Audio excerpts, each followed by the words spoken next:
नमस्कार दोस्तों, स्वागत है आप सभी का यूट्यूब चैनल स्टडी पॉइंटर्स पर। आज है 29 दिसंबर को सीटेट ऑनलाइन एग्जाम में सेकेंड शिफ्ट में पूछे गए प्रश्नों का पेपर एनालिसिस लेकर आए हैं। यानी जूनियर लेवल में पूछे गए जो प्रश्न हैं 100% रियल क्वेश्चन लेकर आए हैं। यहाँ पर बच्चों द्वारा जो क्वेश्चन प्रोवाइड कराए गए हैं, आज उन्हीं का पेपर एनालिसिस देखते हैं। दोस्तों, अगर चैनल से पहली बार जुड़े हैं तो चैनल को सब्सक्राइब कर लें और बेल आइकन के बटन को प्रेस करें ताकि आने वाली वीडियो का नोटिफिकेशन आपको सबसे पहले मिल सके। चलिए आज का पेपर एनालिसिस शुरू करते हैं। देखते हैं किस किस टॉपिक से सबसे ज़्यादा प्रश्न पूछे गए हैं। देखते हैं पहला क्वेश्चन क्या पूछा गया। ब्रह्म समाज की स्थापना किसने की थी? तो ब्रह्म समाज की स्थापना राजा राम मोहन राय ने की थी। और पूछा जाए कि कब की गई थी? तो यह 20 अगस्त 1828 ईस्वी को की गई थी। अगला क्वेश्चन देखते हैं क्या पूछा गया। महावीर स्वामी की मृत्यु कहाँ हुई थी? तो महावीर स्वामी की मृत्यु पावापुरी में हुई थी। कहाँ पर? पावापुरी में। ये पावापुरी है कहाँ पर? तो ये बिहार में पड़ता है। और उनकी मृत्यु कब हुई थी? तो इनकी मृत्यु 468 ईसा पूर्व में हुई थी। और अगर आपसे ये पूछा जाए कि इनका जन्म कब हुआ था, तो इनका जन्म 540 ईसा पूर्व वैशाली के निकट कुंडग्राम में हुआ था। अगला क्वेश्चन देखते हैं क्या पूछा गया। गणित सार संग्रह के लेखक कौन है? तो गणित सार संग्रह के लेखक महावीराचार्य हैं। चलिए आगे देखते हैं। अगला क्वेश्चन देखते हैं क्या पूछा गया। भाषा अर्जन का सिद्धांत किसने दिया था? तो भाषा अर्जन का सिद्धांत चौमस्की ने दिया था। किसने दिया था? चौमस्की ने। अगला क्वेश्चन देखते हैं क्या पूछा गया। संज्ञानात्मक विकास के लिए किस मनोवैज्ञानिक ने संस्कृति और भाषा पर जोर दिया था? तो किसने जोर दिया था? तो यह वाइगोस्की ने दिया था। अगला क्वेश्चन देखते हैं क्या पूछा गया। किस अवस्था में बच्चा बौद्धिक संक्रिया यानी गुणा, जोड़, घटाना, भाग सीख जाता है? तो किस अवस्था में सीख जाता है? तो यह मूर्ति संक्रियात्मक अवस्था में सीख जाता है। तो मूर्ति संक्रियात्मक अवस्था कब से कब तक की होती है? तो यह 7 से 11 वर्ष तक की होती है। चलिए आगे देखते हैं। अगला क्वेश्चन देखते हैं क्या पूछा गया। दूर दृष्टि दोष किससे संबंधित है? तो दूर दृष्टि दोष उत्तर लेन से संबंधित। किससे? उत्तर लेन से। और अगर आपसे पूछा जाए कि निकट दृष्टि दोष किससे संबंधित है? तो यह अवतल लेन से संबंधित है। अगला क्वेश्चन देखते हैं क्या पूछा गया। भक्ति पूजा को मराठी में क्या कहा जाता है? तो भक्ति पूजा को मराठी में उपासना या प्रार्थना कहा जाता है। अगला क्वेश्चन देखते हैं क्या पूछा गया। बालक अपने परिवेश में भाषा कैसे सीखता है? तो बालक अपने परिवेश में भाषा अनुकरण के द्वारा सीखता है। कैसे सीखता है? अनुकरण के द्वारा सीखता है। चलिए आगे देखते हैं। अगला क्वेश्चन देखते हैं क्या पूछा गया। ब्रेल लिपि का प्रयोग निम्न में से किसके लिए किया जाता है? तो यह दृष्टिबाधित बच्चों के लिए किया जाता है ब्रेल लिपि का। और अगर आपसे पूछा जाए कि अंधों की लिपि का जनक किसे कहा जाता है? तो यह लुईस ब्रेल को कहा जाता है। और ब्रेल लिपि में कितने बिंदुओं का प्रयोग किया जाता है? तो ब्रेल लिपि में 6 बिंदुओं का प्रयोग किया जाता है। आपको ये भी याद रखना है। चलिए अगला क्वेश्चन देखते हैं क्या पूछा गया।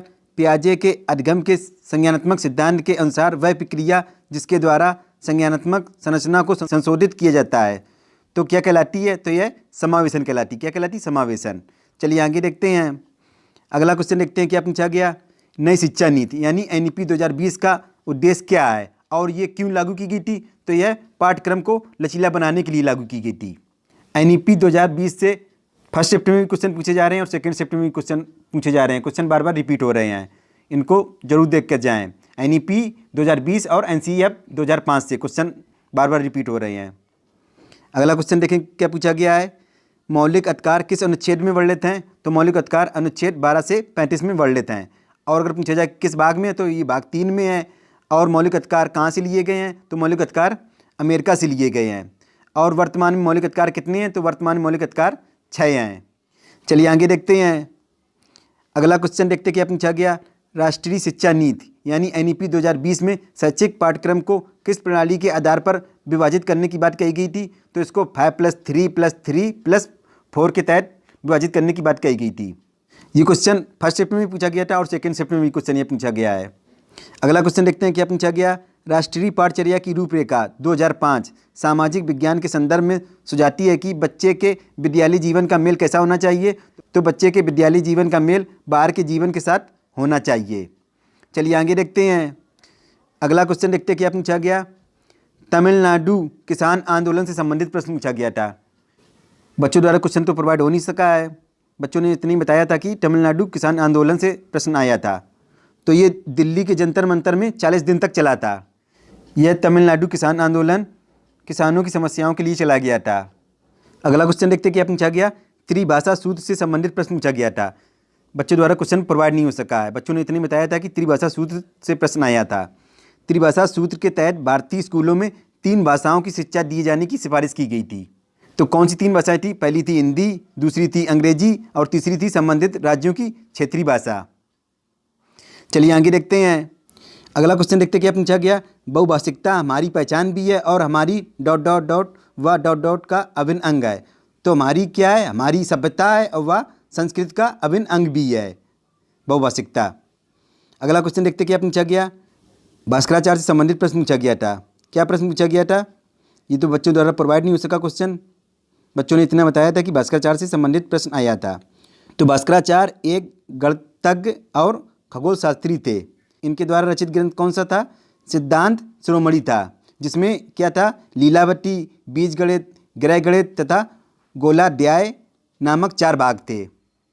चलिए आगे देखते हैं। अगला क्वेश्चन देखते क्या पूछा गया।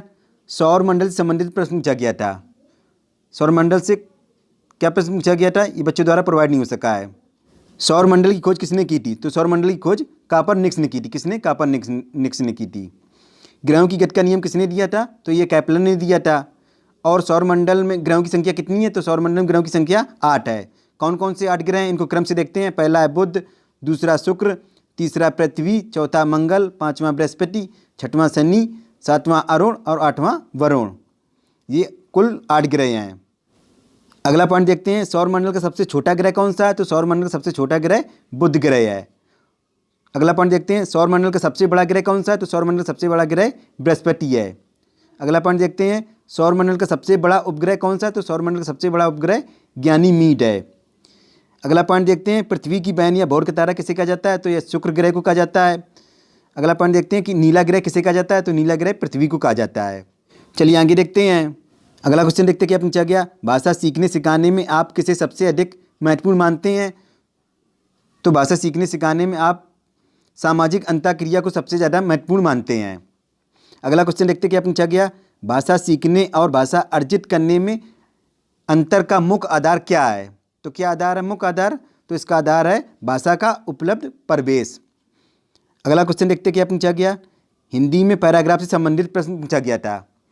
तो हिंदी में क्या पूछा गया था? तो पैराग्राफ ये गद्यांश। पहला क्या पूछा गया था? कंप्यूटर के फायदे से संबंधित गद्यांश पूछा गया था। और कविता कौन सी पूछी गई थी? नीर छीर से संबंधित कविता पूछी गई थी। 9 नंबर का था ये गद्यांश था और 6 नंबर की ये कविता थी। चलिए आगे देखते हैं। अगला क्वेश्चन क्या पूछा गया। हिंदी में संधि क्रिया विशेषण से संबंधित प्रश्न पूछे गए थे। अगला क्वेश्चन देखते हैं क्या पूछा गया। मनोरथ का संविच्छेद, यानी संस्कृत में मनोरथ का संविच्छेद पूछा गया था। तो क्या होता है मनोरथ का संविच्छेद? मना धन रथ। और अगर पूछा जाए कि मनोरथ में कौन सी संधि है? तो मनोरथ में विसर्ग संधि है। आज का अंतिम क्वेश्चन देखते हैं क्या पूछा गया। गणित में घातांक, करणी, माद, मात्रका और परसर, सरलीकरण, बीजगणित, त्रिकोणमिति और क्षेत्रफल से संबंधित प्रश्न पूछे गए हैं। चलिए इसी के साथ बच्चों द्वारा जो क्वेश्चन प्रोवाइड कराए गए थे उसका पेपर एनालिसिस कंप्लीट हुआ और आपको कैसा लगा हमें कमेंट बॉक्स में जरूर लिखकर बताएं। दोस्तों अगर वीडियो अच्छा लगा हो तो वीडियो को लाइक करें और अपने दोस्तों को शेयर करें। दोस्तों आपके एक लाइक से हमें मोटिवेशन मिलता है, जिससे हम और अच्छा कंटेंट आपके लिए प्रोवाइड करा सकें। दोस्तों अगर चैनल से पहली बार जुड़े हैं तो चैनल को सब्सक्राइब कर लें और बेल आइकन के बटन को प्रेस करें ताकि आने वाली वीडियो का नोटिफिकेशन आपको सबसे पहले मिल सके। मिलते हैं नेक्स्ट एनालिसिस में, तब तक के लिए good bye, have a nice day.